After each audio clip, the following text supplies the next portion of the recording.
बच्चों, the question says if 3 plus 5 plus 7 plus and so on plus n terms upon 5 plus 8 plus 11 plus and so on plus 10 terms is equals to 7, then the value of n is. Four options are given and we have to choose the correct one. So for solving this question, we know the key concept, that is sum of n terms of n AP is given by, this is n by 2, then 2a plus n minus 1d, where d is the common difference, n is the number of terms and a is the first term. अब यहाँ पर देखिए, अगर हम बात करें 3 plus 5 plus 7 and so on up to n terms की, तो यहाँ पर हमारे पास फर्स्ट टर्म आ जाएगा 3, इनके बीच में कॉमन डिफरेंस सेम है, तो ये हो जाएगा 5 minus 3 which is equals to 2. तो यहाँ से n टर्म्स का सम आ जाएगा, तो यहाँ से हम इसको S1 से रिप्रेजेंट करते हैं, तो S1 is equals to 3 plus 5 plus 7 and so on up to n. तो S1 S से रिप्रेजेंट करेंगे या फिर हम इसको Sn से रिप्रेजेंट कर देते हैं, तो Sn will be equals to n by 2 into first term which is 3 plus n minus 1d, d is common difference which is 2. तो यहाँ पर देखिए 2 बाहर लेकर के आए तो ये कैंसिल आउट हो जाएगा 2 से, तो यहाँ से आगे आपके पास Sn is equal to n times of 3 plus n minus 1, तो Sn is equals to n times of n plus 2 आ गया.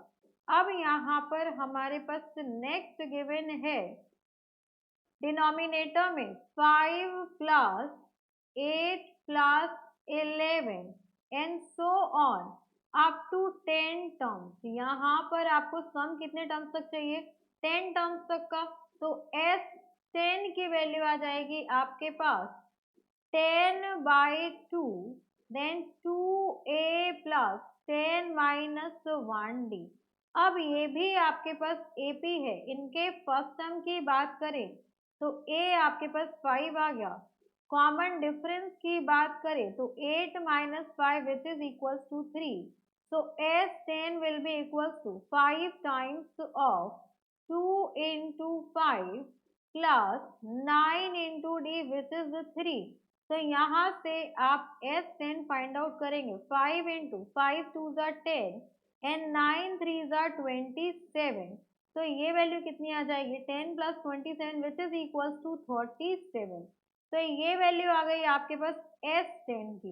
अब S10 भी आ गया, हमें पता है कि Sn upon S10 is equals to 7 given है हमें, कि अगर मेरे पास ये 7 है तो n बताइए कितना होगा, तो ये हो जाएगा मेरे पास n 2 plus n upon 5 into 37 is equals to 7.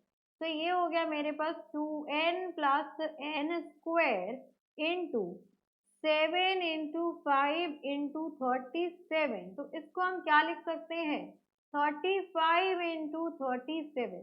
तो इसको इस फॉर्म में नहीं लिखते हैं, एज इट इज रहेगा, तो इससे आपको आंसर ऐसे ही मिल जाएगा. ये हो गया आपके पास 2 plus n.